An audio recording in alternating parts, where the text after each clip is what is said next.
తమిళనాడులో విజయ్ ముఖ్యమంత్రి బాధ్యతలు చేపట్టాడు. కానీ ఒక భయం.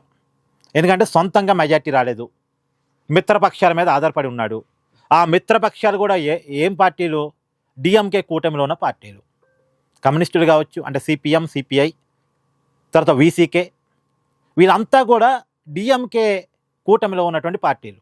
సరే, రాజ్యాంగ సంక్షేమం వచ్చింది కాబట్టి 118 అనేటువంటి ఒక మ్యాజిక్ ఫిగర్ చూపిస్తేనే విజయ్తో ప్రమాణ స్వీకారం చేపిస్తానని గవర్నర్ ఆ రోజుల్లో గట్టిగా చెప్పాడు కాబట్టి తప్పక డిఎంకే కూటమిలో ఉండి కూడా వీళ్ళు టీవీకే పార్టీకి మద్దతు ఇచ్చారు. విజయ్ ప్రభుత్వం ఏర్పాటు చేశారు. సరే, విజయ్ ప్రభుత్వాన్ని ఏర్పాటు చేసిన తర్వాత అన్నాడీఎంకేలో ఉన్నటువంటి చీలిక వర్గం దాదాపు 25 మంది ఎమ్మెల్యేలు విజయ్ ప్రభుత్వానికి బలపరీక్ష రోజున మద్దతు ఇచ్చారు. సో విజయ్ బలం ఇప్పుడు 144 ఉంది. కానీ అయినా సరే సొంత బలం లేకపోవటం వల్ల ఎప్పుడు ఎవరు బ్లాక్మెయిల్ చేస్తారో, ఎవరు ఇబ్బంది పెడతారో తెలియని పరిస్థితి. ఒక పక్క స్టాలిన్ నేను వార్నింగ్ ఇస్తున్నాడు. ఈ ప్రభుత్వం 6 నెలలే ఉంటుంది, 7 నెలలే ఉంటుంది, మన వాళ్ళ మద్దతుతోనే టీవీకే ప్రభుత్వం కొనసాగుతుంది అని ఒక పక్క స్టాలిన్ చెప్తున్నాడు. కాబట్టి అసలు స్టాలిన్ అలా చెప్పడానికి అవకాశం లేకుండా, ఇంకెవరూ బ్లాక్మెయిల్ చేయడానికి అవకాశం లేకుండా సుస్థిరమైనటువంటి ప్రభుత్వాన్ని 5 సంవత్సరాల పాటు ఏర్పాటు చేయాలంటే ఏం చేయాలి అనే దాని మీద విజయ్ ఒక మంచి ఎక్సర్సైజ్ చేశాడు. దాని నుంచి వచ్చినటువంటి అవుట్కమే అన్నాడీఎంకే ఎమ్మెల్యేలు ఎవరైతే అసంతృప్తి ఎమ్మెల్యేలు విజయ్కి మద్దతిస్తున్నారో వాళ్ళలో ఒక 9 రాజీనామా చేశారు. ఇంకా కూడా రాజీనామాలు చేస్తారట. అంటే వాళ్ళకి పదవులు ఇవ్వలేదు, నిజానికి మంత్రి పదవులు ఇవ్వలేదు. మంత్రి పదవులు కానీ ఎలాంటి పదవులు కానీ ఇవ్వలేదు. వాళ్ళకి పదవులు ఇస్తా నేను, మీరు రాజీనామాలు చేసి ఎన్నికలకి వెళ్ళండి, గెలిపించుకునే బాధ్యత నేను తీసుకుంటానని విజయ్ మాటిస్తున్నాడట. ఇప్పుడు అధికారంలో టీవీకే ఉంది కాబట్టి గెలిపించుకోవడానికి అవకాశం ఉంది. మొత్తం 234 తమిళనాడు అసెంబ్లీలో సభ్యుల సంఖ్య, మ్యాజిక్ ఫిగర్ 118. ఇప్పుడు విజయ్ దగ్గర వాళ్ళ పార్టీకి వచ్చింది 108, కానీ 107 టెక్నికల్గా. ఎందుకంటే విజయ్ 2 చోట్ల నుంచి గెలిచాడు, ఒక చోట రాజీనామా చేశాడు. సో 107, ఇంకొక 11 సంఖ్య కావాలి. ఆ 11 సంఖ్య కోసం ఇప్పుడు ఆల్రెడీ ఒక 9 అన్నాడీఎంకే ఎమ్మెల్యేలు రాజీనామా చేశారు, ఆల్రెడీ అయిపోయింది. సో వాళ్ళు ఉప ఎన్నికలకు వెళ్తారు. ఉప ఎన్నికల్లో వాళ్ళు గెలిపించుకునే బాధ్యత టీవీకేదే.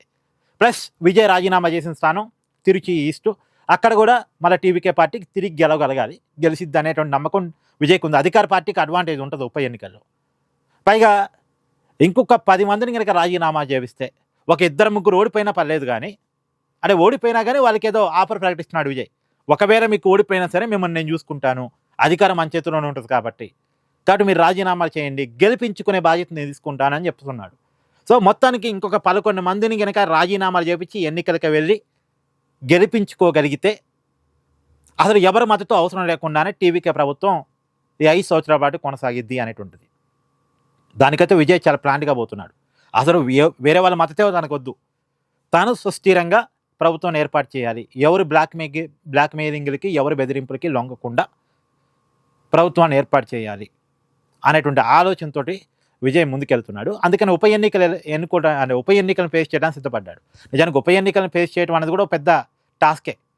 ఎందుకంటే ఉప ఎన్నికల్లో ప్రభుత్వ పనితీరు బాగాలేదు, విజయ్కి ఎక్స్పీరియన్స్ లేదు, విజయ్ పరిపాలన బాగలేదు అనుకుంటే విజయ్కి వ్యతిరేకంగా కూడా ఓటేయడానికి జనం వెనకాడరు.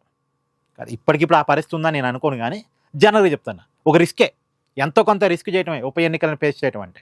ఇప్పుడు ఆ ఉప ఎన్నికలను ఫేస్ చేయడానికి విజయ్ సిద్ధమవుతున్నాడు. కాకపోతే ఒక మంచి విషయం ఏంటంటే, ఇక్కడ మామూలుగా అన్నాడీఎంకే ఎమ్మెల్యేలని ఆ 25 మంది ఎవరైతే అనర్హులు ఉన్నారో వాళ్ళందరినీ టీవీకేలో మెర్జ్ చేసుకొని వాళ్ళ మీద అనర్హత పిటిషన్ ఉంటాయి, ఉన్నా కానీ స్పీకర్ గారు డెసిషన్ తీసుకోరు. ఇప్పుడు చాలా చోట జరుగుతుంది అదేగా, పార్టీలు మారుతున్నారు, పార్టీలు మారినప్పుడు వాళ్ళ మీద అనర్హత వేట్లు ఆ పార్టీ వాళ్ళు ఇస్తున్నారు. ఇప్పుడు అన్నాడీఎంకే పళనిస్వామి ఇచ్చాడు, మా వాళ్ళు 25 మంది గీత దాటారు, మా పార్టీ లైన్కి విరుద్ధంగా విజయ్కి మద్దతు ఇచ్చారని అనర్హత వేట్ పిటిషన్ స్పీకర్ గారికి ఇచ్చారు. కానీ స్పీకర్ గారు సహజంగా అధికార పార్టీకి అనుకూలంగా ఉండి వాళ్ళ మీద చర్యలు తీసుకోవట్లేదు చాలా చోట్ల.